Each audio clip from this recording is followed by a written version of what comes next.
Motor asincrónico monofásico es una variante del motor que conocemos como el jaula de ardilla o el rotor bobinado, pero en general nosotros lo vamos a usar como jaula de ardilla, es el más conocido, y se utiliza para bajas potencias. Se hace un circuito magnético muy parecido al de un transformador, así que acá tenemos la zona del primario del transformador que está conectado a la red eléctrica, y por otro lado se hace una extensión polar, estas extensiones polares que están aquí, y adentro de estas extensiones polares podemos encontrar una jaula de ardillas hecha tal cual la conocemos para la máquina trifásica, con su eje, su jaulita de ardilla, la cantidad de chapitas que hacen el rotor, y por supuesto que la parte externa tipo transformador tiene también todas las chapitas estilo transformador, exactamente igual, el mismo concepto.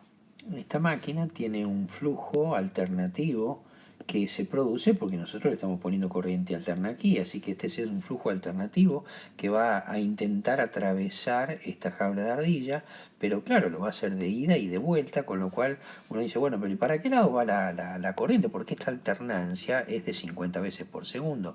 Así que, ¿cómo es que se produce la cupla? ¿Cómo podemos tratar de ver eso? Hay una demostración que suele hacerse pensando en dos campos magnéticos rotantes iguales y opuestos, el campo rojo y el campo azul. El campo azul gira en este sentido, ahí, a una velocidad angular omega, y el campo rojo lo hace en el sentido exactamente contrario a la misma velocidad omega. La verdad que la composición vectorial de esos campos me termina dando un campo mayor en este punto, y a medida que voy avanzando, me voy moviendo, la composición vectorial hace o produce un campo oscilante. Aquí se puede apreciar el campo rojo, el campo azul y un campo resultante, y a medida que yo avanzo con dos fasores que están rotando a velocidades opuestas, la composición vectorial de este campo produce un campo alternativo. Allí podemos ver cómo se produce el campo alternativo teniendo dos campos rotantes iguales y opuestos. Fíjense que en el momento en que los dos campos pasan por 1 o por -1, la suma de ambos me da 2 o -2 según el caso, ¿no? Es decir, tenemos un campo magnético oscilante, que es el flujo resultante de dos campos magnéticos iguales y de velocidad opuesta. El punto es que podríamos demostrar, digamos, hacer la demostración inversa y suponer que un campo magnético oscilante es generado efectivamente por dos campos magnéticos rotantes iguales y opuestos. Y entonces la pregunta es, bueno, ¿y para qué lado gira? Y no, qué sé yo, porque los dos campos se están oponiendo al mismo tiempo. Así que la verdad es que así como está, este sistema no arranca. A tal punto no arranca que uno puede someterlo a este campo alterno variable y esta máquina queda quieta, pero una vez sometido a tensión, al producirse el campo alternativo, si uno empuja como si fuera una perinola, toma el eje de la máquina y lo hace girar en un sentido, la máquina se engancha con ese campo rotante, el rotor empieza a girar con esta velocidad angular y con ese sentido. Si en cambio uno hace girar a este motor, a este eje, para el otro lado, bueno, la verdad que la máquina girará para el otro lado enganchándose con el otro campo magnético rotante. Así que se verifica esto que hemos pseudo demostrado en la teoría. Habitualmente decimos que la máquina se comporta como si fueran dos motores asincrónicos trifásicos puestos sobre el mismo eje, pero girando en distintos sentidos de giro. Entonces uno podría decir, bueno, a ver, si tomamos este campo magnético rotante, esto no es más que una jaula de ardilla y tiene una cupla, una forma de cupla que debería ser esta. La verdad es que cuando la velocidad gira en el otro sentido, hay alguna parte de cupla y será de este formato. Esta es la forma de la cupla resultante debido a la velocidad angular omega. Pero ¿qué pasa con la velocidad angular menos omega? Es decir, en el otro sentido. Bueno, se hace una cupla exactamente igual y opuesta, que fíjense que son las cuplas de la máquina del motor asincrónico trifásico. Son exactamente las mismas, así que no hay diferencia. Y entonces, ¿qué cambia? al encontrarse las dos máquinas colocadas en el mismo eje, o por lo menos los dos modelos matemáticos colocados en el mismo eje, lo que se produce es la sumatoria de ambas cuplas y da por resultado una cupla resultante que será esta que está aquí. Y esta cupla verde resultante surge de, bueno, tomar este valor máximo y restarle la cupla negativa aquí, por ejemplo. Es decir, en cada punto. Fíjense que en el punto donde la velocidad es cero, es decir, acá tenemos velocidad angular n para un lado y menos n para el otro, así que acá tenemos menos la velocidad de sincronismo, acá tenemos más la velocidad de sincronismo. Digo, en este punto las cuplas son exactamente iguales, por eso es que no arranca, y si yo lo empujo en una dirección o en la otra dirección, el tipo va a girar o en un sentido o en el otro sentido en función de esa cupla. Fíjense que tiene también una forma parecida, así que hay algún sitio donde se podrá equilibrar, que será el sitio estable, y todo este será el inestable.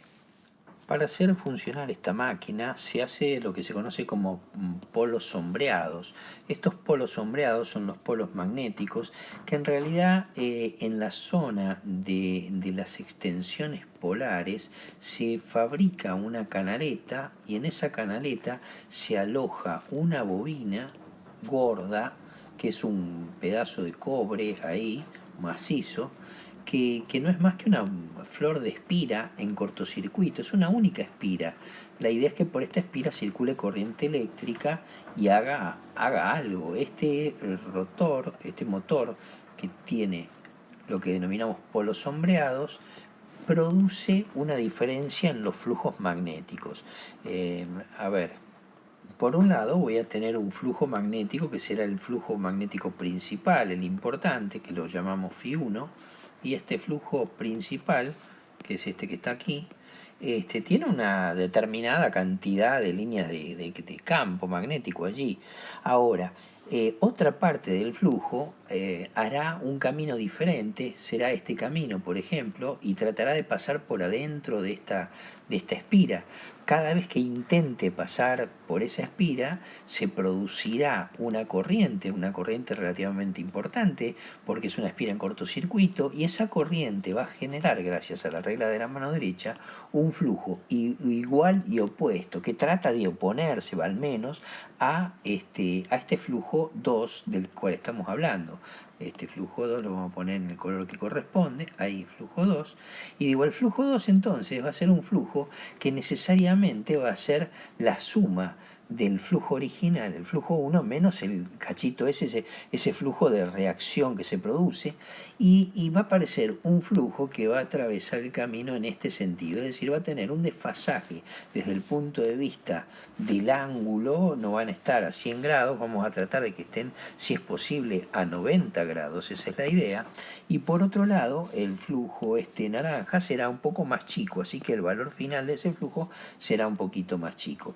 ¿Qué es lo que sucede? Bueno, cuando uno hace la composición vectorial de esto, de dos flujos que en realidad están yendo a velocidades diferentes, para sentidos diferentes y con valores que son diferentes, en vez de producirse un campo magnético rotante, se produce un campo magnético elíptico. Y el campo magnético elíptico tiene la particularidad de que genera más cupla hacia un lado que hacia el otro, de manera tal que obliga a la máquina a funcionar efectivamente en un sentido. Como mencionábamos recién, si tengo dos flujos desfasados 90 grados físicamente y con distinto valor de intensidad, el flujo rojo y el azul, y además esos flujos que están desfasados aproximadamente 90 grados giran en sentidos opuestos, se forma un campo elíptico. Aquí podemos ver que los dos giran en sentidos opuestos y que la resultante de ambos va generando un campo elíptico. Este campo elíptico tiene mayor cupla hacia un sentido de giro que hacia el otro lado, de modo tal que el motor va a arrancar siempre para el mismo lado. Obviamente, si cambiamos alguna de estas cuestiones, por ejemplo, si cambiamos la espira que hace ese cortocircuito, es decir, el polo sombreado, lo cambiamos de posición, efectivamente girará para el otro lado, con lo cual tengo perfectamente definido el sentido de giro. Una búsqueda de este tipo de motores, de polos sombreados, nos lleva por distintos tipos de aspectos constructivos que son interesantes y se utilizan para motores chiquitos en general. Aquí tenemos uno, por ejemplo, donde se puede ver con algo de detalle que este tiene dos espiras en lugar de una, con el objetivo de tener seguramente mayor cantidad de flujo magnético pasando por él y que quede a 90 grados. Así que ahora en amarillo vamos a dibujar el flujo magnético que atraviesa a esas espiras en cortocircuito. Ese es el flujo que va a estar debilitado, va a ser un poco más chico y va a estar a 90 grados del otro flujo. El otro flujo puede ser este flujo negro que está aquí, que si se fijan lo podemos dibujar así y queda aproximadamente a 90 grados. La idea es construirlo a este tipo de dispositivos como para que los flujos estén desfasados los 90 grados lo más posible. Podemos buscar algunos otros modelos, fíjense que sirven para máquinas chicas, allí a la derecha arriba se puede apreciar un par de espiras también, aquí hay otro modelito con otras espiras en cortocircuito y bueno, hay bastante información al respecto. En algunos casos, algunos tienen las bobinas repartidas y las espiras es como que les cuesta un poco más verse, pero en algunos se ve en particular, donde en ese se ve acá y en negro, los dos círculos están marcando dónde están las espiras en cortocircuito, que son las responsables de hacer este cambio. Aquí se pueden ver algún otro modelo más todavía, pero básicamente son el mismo tipo de máquinas, son máquinas muy nobles, prácticamente tienen muy limitado su rozamiento y la vida útil es realmente extrema. Muchas veces cuando necesitamos cuplas bastante más importantes, la verdad que estos motorcitos son chiquitos, son para muy poca cupla de arranque. Y en otras ocasiones, por ejemplo, una máquina de cortar el pasto, una ladera industrial, un aire acondicionado, requieren en sistemas monofásicos una cupla de arranque bastante más considerable. Para ese tipo de casos, habitualmente hay otras soluciones. Una de las soluciones es el motor que conocemos como motor de fase partida.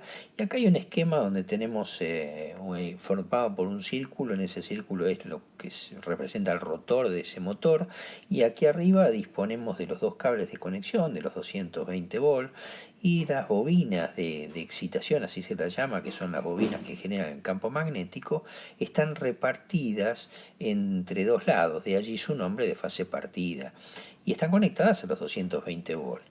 A este motor se le agregan campos magnéticos a 90 grados de ser posible, y estos campos magnéticos son bobinas más pequeñas que directamente tratan de formar unos polos magnéticos desfasados, 90 grados físicos, y también requeríamos que tuviera un desfasaje eléctrico, así que muchas veces se le coloca a estas bobinas algún tipo de cosa de arranque, digamos, porque tenemos los 90 grados físicos que hemos desplazado y necesitaríamos ponerle algunos grados eléctricos para formalizar efectivamente un cambio en el flujo magnético.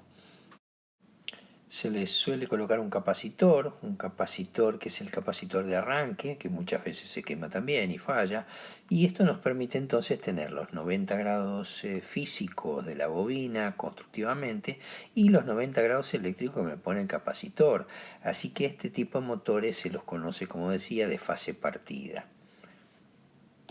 Esta configuración tiene una ventaja importante respecto a los motores sombreados, y es que en las conexiones estas, donde yo estoy tomando estas conexiones, las puedo cambiar, las puedo permutar, y si yo la bobina auxiliar la cambio de posición y la conecto en el otro borne, entonces el motor va a girar efectivamente para el otro lado. Esto es una gran ventaja. El capacitor que está allí va a hacer el mismo efecto, y de acuerdo a cómo yo esté conectando la bobina voy a tener sentido de giro o el otro sentido de giro.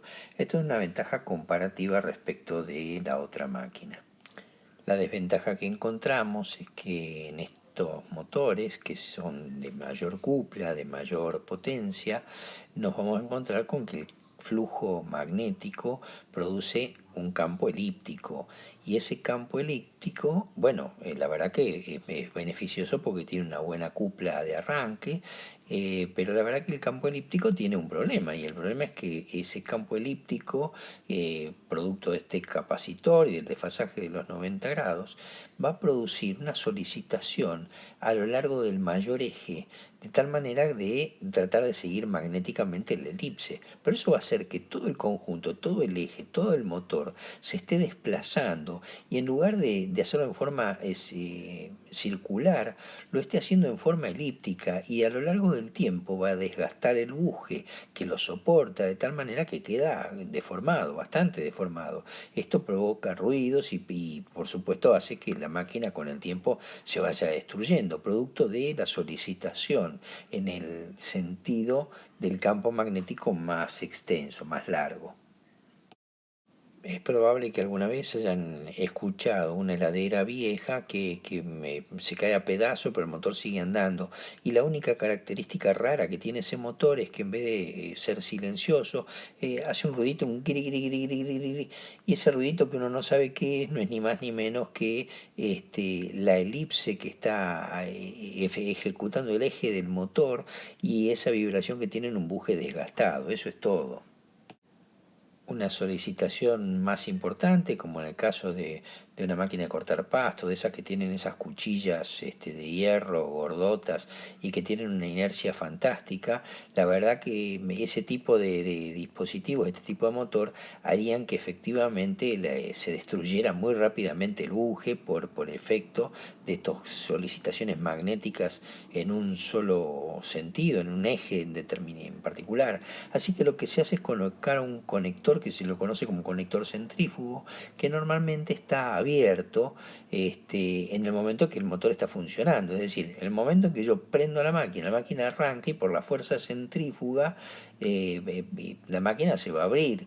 Así que en el momento en que se abre, tira para afuera el contactor, se abre la llave como estaba marcándola, y queda desconectado, con lo cual queda completamente desconectado del campo magnético elíptico, y solamente queda conectado al campo magnético original, al campo magnético circular, que era el que le había dado origen. Muchas veces estas máquinas lo habrán percibido cuando uno apaga la máquina. En el momento del apagado se produce un ruido importante, un clac, que uno no sabe qué es.